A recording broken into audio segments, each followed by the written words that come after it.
UACJTV.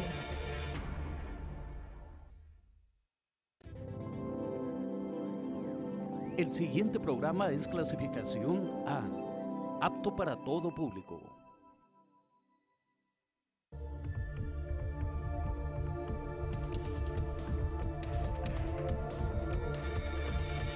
UACJTV presenta.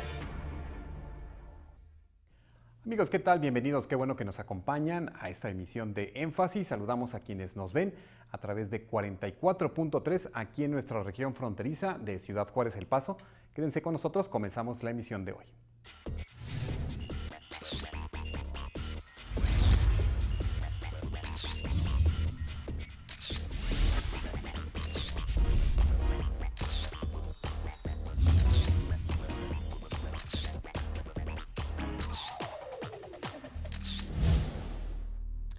Amigos, en el mundo el suicidio se ha convertido en uno de los temas de salud pública importantes que los gobiernos deben de tomar en cuenta en sus programas de salud. Y bueno, el día de hoy vamos a estar hablando sobre este tema, cuál es la incidencia en México, cuál es la incidencia en Chihuahua, en nuestra región fronteriza, y vamos a tocar algunos de estos puntos interesantes para conocer más sobre este tema. Para ello, quiero darle la bienvenida al doctor Alejandro Águila Tejeda, quien es precisamente psicoterapeuta y suicidólogo. Bienvenido, gracias por acompañarnos, doctor. Muchas gracias. Gracias. Y está con nosotros el maestro Mario Astorga, profesor investigador de la Universidad Autónoma de Ciudad Juárez en el programa de psicología y en el ICSA. Bienvenido, maestro. Gracias. Gracias por estar con nosotros. Y bueno, pues el doctor Águila está aquí pues atendiendo una invitación de esta red de organizaciones dedicadas a la prevención y atención del suicidio en nuestra frontera desde la Ciudad de México. Doctor, gracias por estar aquí en la frontera y ha venido usted en varias ocasiones a tocar este tema, este punto sobre el suicidio. ¿Qué tanto estamos observando que conocemos sobre este fenómeno, que es una realidad de nuestra sociedad? ¿Qué tanto estamos introduciendo esta comunicación, esta realidad de nuestras familias, en las escuelas, en los ámbitos, en realidad en general? Cada vez se sabe más y se conoce más sobre el fenómeno del suicidio. Hemos tenido la oportunidad de venir y trabajar con varias poblaciones, familias, especialistas, jóvenes, y esto nos permite acercarnos y sobre todo romper mucho con los mitos y la poca información o información deficiente que se tiene sobre el fenómeno del suicidio, que se ha incrementado muchísimo. Claro, y cuando hablamos del suicidio, por lo que estamos observando en las estadísticas, desafortunadamente estamos hablando de que la mayoría de quien comete este acto son personas jóvenes, son personas que están en su plena juventud. ¿Cómo entendemos el suicidio? ¿Cómo lo estamos percibiendo desde la salud pública? Este problema de los jóvenes se ha ido incrementando, inclusive el 10 de septiembre, que es el Día Mundial para la Prevención del Suicidio, el INEGI nos informa que el rango de edad de mayor riesgo ya no solo es de 15 a 24 años de edad, sino de 15 a 29 años de edad, se ha ido incrementando, y esto nos lleva a pensar que necesitamos hacer prevención, necesitamos mucha información sobre cómo detectar los signos y símbolos que puede alguien mandar que ha pensado en esta situación de suicidio. Entonces, entre más información tengamos, pues obviamente más podemos hacer prevención. Maestro Astorga, en el caso de México, por ejemplo, estamos hablando de casi son 6,000 suicidios al año, y se menciona que el estado de Chihuahua es el estado número 1 de suicidios con el 11.4%, siendo Ciudad Juárez del estado de la capital, del estado es la ciudad con el mayor número de suicidios. ¿Cómo nos coloca a esta región fronteriza en ese plano? Pues en un ranking muy desagradable, por supuesto, ¿no? El saber que en Ciudad Juárez somos el primer lugar en las personas que intentan o que se quitan la vida, pues es lamentable. Y se refiere a muchos factores. Cualquiera pudiera decir que el fenómeno de la violencia es el que ha exacerbado un poco este tipo de casos, pero se han venido presentando muchísimos otros factores además de este. Claro, aquí nosotros en la frontera, precisamente, doctor Alejandro Águila, tenemos este factor que hablábamos de violencia. Hoy estamos ya teniendo las generaciones de jóvenes que pues vivieron, algunos de ellos perdiendo a sus padres en la violencia. ¿Cuán de este ambiente real de la ciudad acrecenta o motiva más a que las personas puedan tener estas ideas suicidas? ¿Cuánto aumenta esto? Hay dos cosas importantes. El hecho de que haya mucha violencia parece que se normaliza la violencia. Entonces esto hace fácil que la gente lo perciba como parte de su vida. Y segundo, que se llegue a una situación de desesperanza. En todo suicida lo que encontramos es desesperanza. Y si ha existido, esta situación de ver morir a los familiares o tener una amenaza, o la situación de los narcotraficantes, o las condiciones de vida malas, las crisis económicas, son factores que se van sumando a que alguien llegue a este estado de desesperanza y ya no desee vivir. Correcto. En el caso, por ejemplo, maestro Astorga, usted que trabaja también su tesis de doctorado relacionado con la violencia, lo que ha sucedido en Ciudad Juárez, ¿qué elementos identifica en estas realidades que viven estas personas que las orillan a realizar situaciones pues inimaginables? Lamentablemente no solamente estamos hablando de que alguien que forma parte posiblemente de algún tipo de conducta ilícita corre más riesgo a lo mejor de estar en este tipo de problemáticas. Desafortunadamente a las personas inocentes que nada tienen que ver con la situación de violencia les llega a pasar esto, una bala perdida, la comisión de algún delito.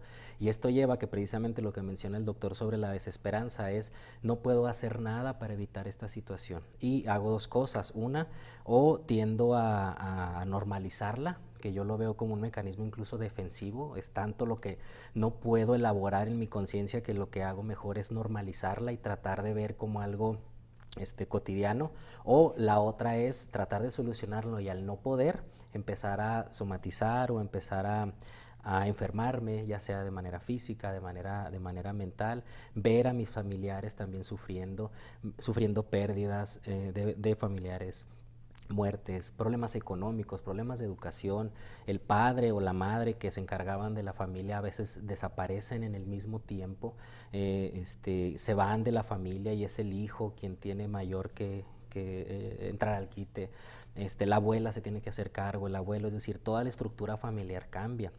Y no solamente es trabajar con ellos un duelo, la pérdida de un familiar, hay crisis económica, hay crisis emocional, hay crisis en cuanto a vivienda, vestido, en cuanto a la parte de educación, de salud, es decir, la familia completamente se desintegra cuando hay un evento de violencia, y que además del duelo es empezar a trabajar todo este cambio que hay.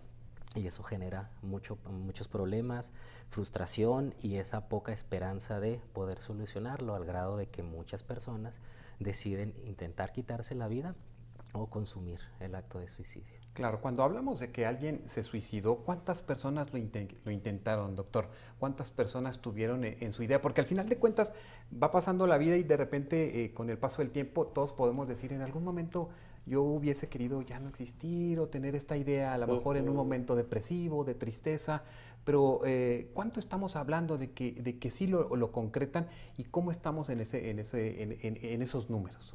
De esta situación de la ideación suicida, el riesgo suicida y la conducta ya o la acción suicida, es como el caminito, el paso, decimos, son los 3 puntos importantes para explorar cómo puede darse la situación de que alguien decida quitarse la vida. Primero se piensa y después la gente se pone en riesgo, conductas autodestructivas, adicciones, etcétera, y después lo intenta, lo consuma o no. Esta situación nos lleva a que cada vez que hay un intento, generalmente si la persona ya tenía previos intentos, tiene un 50% de repetirlo si no lleva un tratamiento psicológico adecuado. Y se habla estadísticamente que de 6 intentos hay 1 consumado. Es decir, normalmente más mujeres lo intentan, pero más hombres lo logran, hablando en cuestiones de género.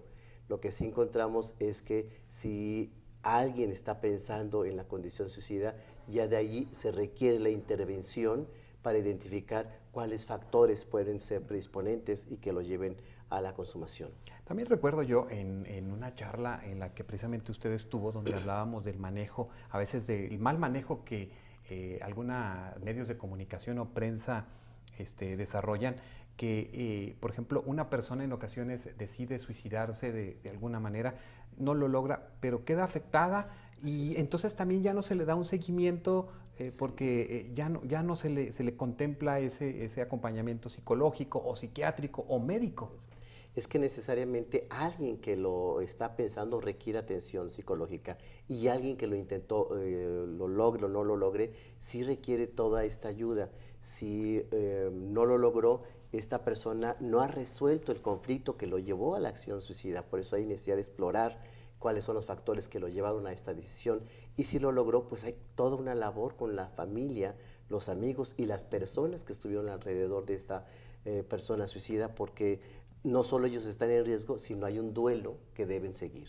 Correcto. Ahora que mencioné lo de los medios de comunicación, precisamente, maestro Astorga, pues hoy más que nunca tenemos tanta comunicación como no la ha habido en la historia de la humanidad.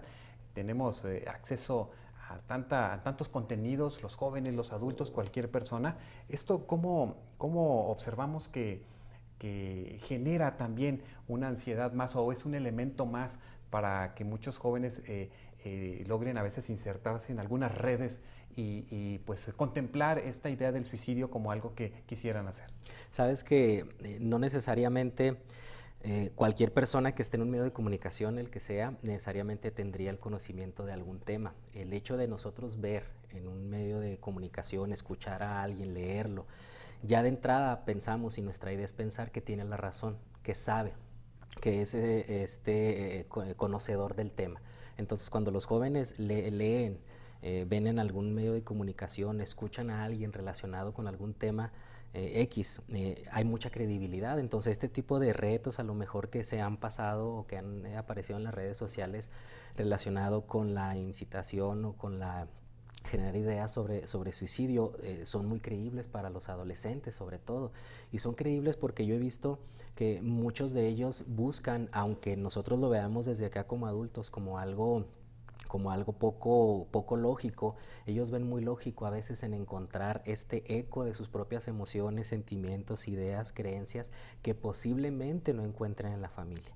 Eso no significa que haya familias, yo no creo que haya familias malas necesariamente. A veces la crianza de los padres, de los abuelos, con la mejor intención, de repente no nos lleva a este estado que nosotros queremos como de salud mental en los adolescentes. Pero a veces llega a pasar que hay tanta credibilidad en los medios de comunicación que no se cuestiona en lo absoluto lo que se está leyendo o escuchando o viendo. Entonces ellos lo creen. Claro, porque ahora pues los contenidos de muchos ritmos y canciones, como lo ha habido siempre, están a veces encaminados a situaciones que pudieran orillar a ciertas personas. Ahora, yo recuerdo, una mamá estaba muy preocupada porque su hijo veía la de Mil maneras de morir, ¿verdad? Exactamente. Y ya los dejan en la televisión o en esos, y eso, ¿cómo lo observas precisamente, doctor Aguilar? Porque sí hay mucha información y hay poco acercamiento de los padres a los adolescentes o menores. Está el joven hoy en día muy acercado a muchas situaciones precisamente por los medios de comunicación y también en internet. Hablaríamos de los famosos retos, el reto de la ballena azul y muchos otros que salieron. Hablemos también de series como 13 razones, que se hizo muy popular entre los jóvenes precisamente, y se decía que incitaba a que el adolescente se suicidara. Lo que ocurre aquí es que no solo es que vea al adolescente, sino que se hable en familia qué piensa, qué siente, cómo lo traduce, cómo lo interpreta, entonces que se convierta un tema de sobremesa para que se pueda analizar y que no se quede nada más con lo que el adolescente, con su experiencia, su conocimiento, lo adquiera, sino que lo pueda procesar para que lo trabaje y lo elabore de mejor forma y tome mejores decisiones. Indudablemente la prevención es lo mejor que podemos tener como sociedad. Sí. ¿Desde qué momento hablar de estos temas, por ejemplo, con los niños? Porque también estamos teniendo casos que desafortunadamente en algunos lugares se nos identifica que un pequeño, un menor, no sé cuál es el menor que usted ha identificado, que de menor edad, doctor, y qué caso, porque es alarmante. Muchísimo. El caso que he tenido yo en consulta de edad más temprana es 8 años. Se trata de una niña que intentó ahorcarse y no lo logró, entonces me llevan a la pequeña para empezar a trabajar, y lo que vemos es que los menores absorben todo lo que está en su alrededor, y si la familia no lleva un equilibrio, no es una familia sana, entonces deposita en el niño toda la neurosis, la ansiedad. Esto hace que sean como esponja y absorban muchas cosas y no tienen capacidad resolutiva. Entonces el niño lo que busca es acabar con esa angustia que lo sobrepasa, lo sobrelleva, y entonces necesita que el niño tenga un apoyo emocional, una forma de sacar todo lo que está sintiendo y viviendo, y el adulto es el más indicado para ofrecerle estos lugares y estos espacios. ¿Y cómo hacerle cuando se identifica dentro de la familia, doctor Astorga, relaciones de pareja difícil, en conflicto, que inclusive hay situaciones también muy desafortunadas donde alguno de los cónyuges decide retirarse de la vida, por así decirlo, suicidarse por no encontrar un camino adecuado para llevar una vida en pareja? Háblenos sobre esto. Fíjate que desafortunadamente cada vez hay más conflictos en las parejas, y no porque deban existir parejas felices sin pelear nunca, porque también hablamos que posiblemente hay un problema si jamás se hablan de los problemas en pareja. Sin embargo, a veces creemos que el hecho de una ruptura, de una relación de pareja poco sana, llena de ansiedad, de angustia, de celos, eso provoca que alguien desee quitarse la vida o que intente quitarse la vida, y no es así. Es un detonante, es un precipitante. A veces encontramos que el detonante puede ser este problema de pareja, una ruptura amorosa, por ejemplo, pero vemos la historia de la persona y a veces ya desde antes, incluso antes de tener una pareja, ya tenía estas ideas o había tenido algún intento, pero la relación de pareja es la que detona ahora sin intentarlo. Hemos invertido todo nuestro valor, nuestra valía como mujeres, como hombres, en la relación de pareja. Es decir, es muy pocas veces va alguien a terapia, a lo mejor con su motivo de consulta, como tengo un problema de relaciones con mi mamá. Se da, pero no es tan común eso, pero sí van por problemas de pareja. Es decir, mi felicidad, mi estabilidad emocional, culturalmente se la achaco a una relación de pareja. La sola frase que nos dicen es, cuando alguien está soltero o soltera, oye, ¿por qué estás solo? Como si la soledad tuviera que ver con tener a un acompañante en mi vida. Entonces, cuando la pareja se va y yo vuelco todo lo que soy, mi valor, mis creencias, mis ideas en la pareja, obviamente se va la relación y me voy yo con la relación completo. Y entonces no tengo un vínculo y recursos para enfrentar esta ruptura. Si todas las personas que rompen una relación o tienen problemas en una relación de pareja se quitaran la vida, pues créeme que no habría habitantes, ya no habría gente. Entonces, ¿por qué unos sí y otros no? Es porque hay un antecedente regularmente. No es una persona con muchos recursos, con mucha salud mental, no comete suicidio por una ruptura de pareja. No es así. Podrá dolerle y podrá entrar en una situación de duelo, pero no necesariamente recurre a esto. Doctor Aguilar, entonces estamos hablando de buscar que una sociedad como en la que estamos ahora sea una sociedad más sensible a esta problemática, porque estamos hablando de estos esquemas culturalmente aceptados, que muchas personas vivimos en ese esquema, y de repente hay algo que no es observado adecuadamente por la sociedad, y entonces también son formas de que las personas pudieran tener estas otras ideas. Sí, lo que ocurre es que explicamos que el suicidio es la única muerte que podemos intentar evitar, y que todo suicida manda mensajes.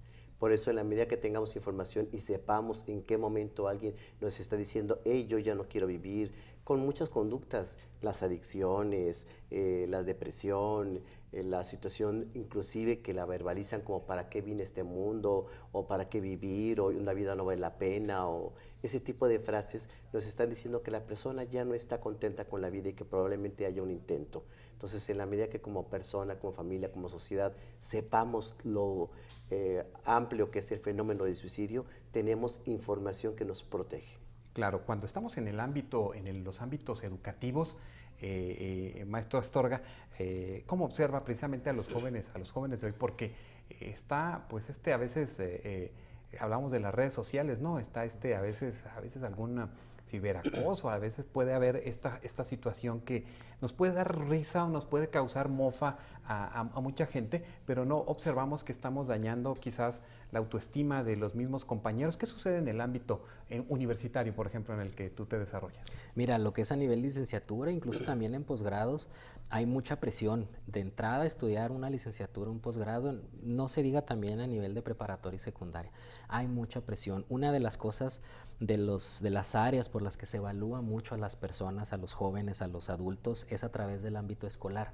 Ellos van a asociar el fracaso personal con el rendimiento académico o éxito personal con el rendimiento académico. Es decir, cobra mucho valor la escuela o la parte académica. En licenciatura hay muchos chicos muy presionados, ansiosos, angustiados, no porque hayan reprobado una materia, porque sacaron 9.8, por ejemplo, y ellos querían un 10.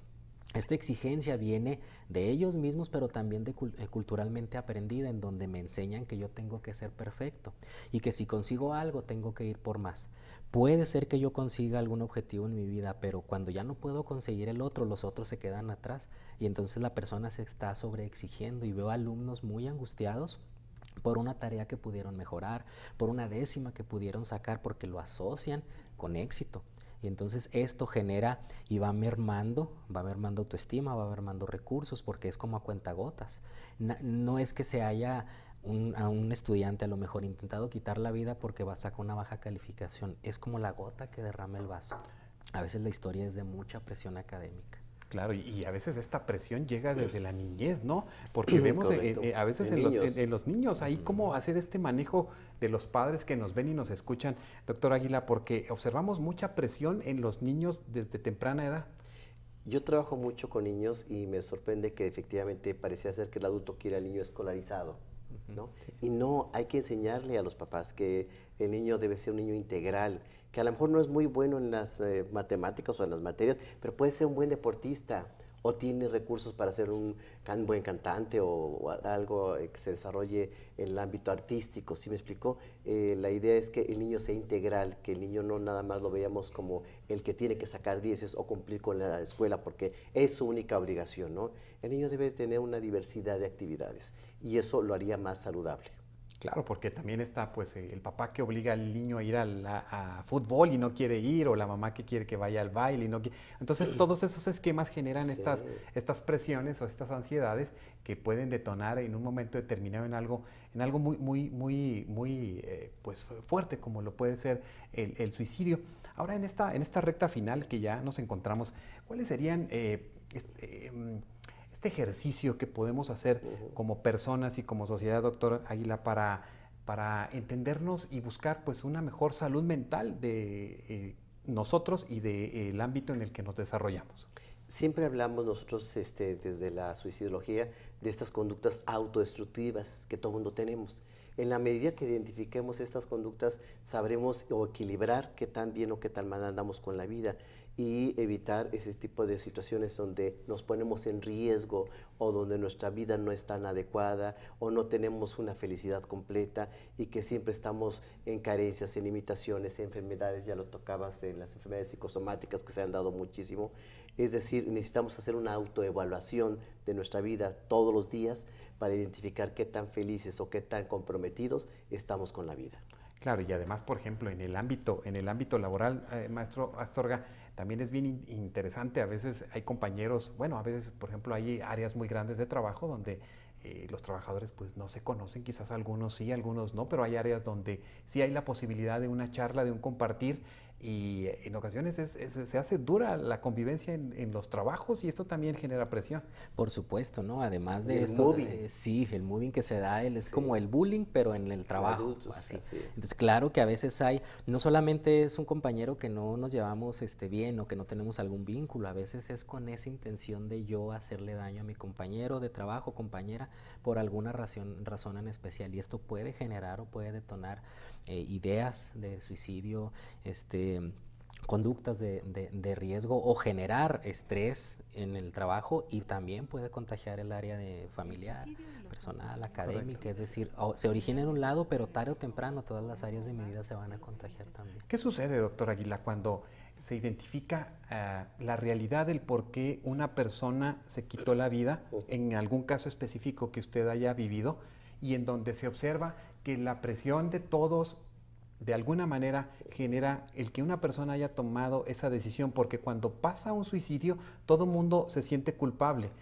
Y entonces, también cuál es la responsabilidad que tenemos para nosotros, en vez de ser esa sombra que empuje a una persona al suicidio, seamos pues esa luz que quizás les mostremos otras partes de la vida que no están observando. Efectivamente, hay un autor, Emil Durkheim, sociólogo, que decía que al suicida lo suicidan, respondiendo a la pregunta, es decir, la sociedad hace o deja de hacer cosas para que alguien decida suicidarse. Y en lo que yo he visto con pacientes, llevo muchos años trabajando con suicidas, ellos explican en esta acción suicida frustrada que de repente llega una suma de cosas en donde ya no sentían salida y que lo que no querían era seguir sufriendo. Entonces la acción suicida no es nada más para acabar con la vida, sino para acabar con el sufrimiento. Entonces pareciera ser que la familia, la sociedad, la escuela, muchos ambientes empiezan a presionar, sobre todo la población vulnerable, que es la población joven, y esto los lleva a decir, ya no puedo, acabo con mi vida porque es demasiado lo que se me pide, lo que se me exige, y no ven las cosas positivas, las cosas buenas que las personas puedan tener para entonces ayudar más que nada a un proyecto de vida en lugar de un proyecto de muerte. Claro, y también en qué momento identificamos que es el momento adecuado, porque si alguien nos invita, doctora, maestro Astorga, a ir a un psicoterapeuta, inclusive, ¿por qué no a un psiquiatra? Lo vemos con mucha reticencia y vemos que nos cuesta mucho trabajo el poder aceptar la ayuda.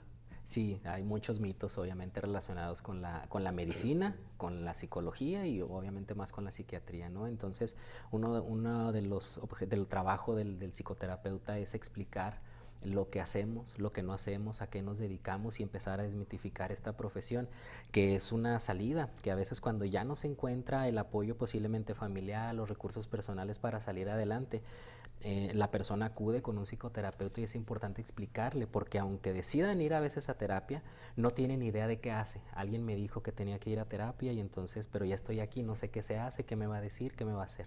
Y es importante la psicoeducación para ofrecerles apoyo, acompañamiento, para salir de esta situación que están viviendo. Claro, y que sepan que se puede salir y que hay muchas maneras de educarnos sobre este tema de la salud mental.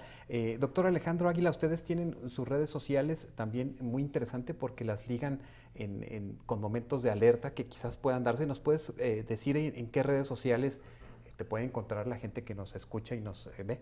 Con muchísimo gusto damos inicialmente la página donde pueden encontrar mucha información, artículos, materiales gratuitos, que es www.suicidología.com.mx, y también en todas las redes sociales, Facebook, Twitter, Instagram, estamos como Suicidología. Suicidología.com.mx para que lo busquen y bueno, sigamos aprendiendo de este tema que nunca va a estar por demás. Les quiero agradecer su presencia con nosotros esta tarde. Gracias. Muchas gracias. Gracias, Armando. Amigos, con esto concluimos la emisión del día de hoy. Muchas gracias por vernos y escucharnos. Continúen aquí en UACJ TV.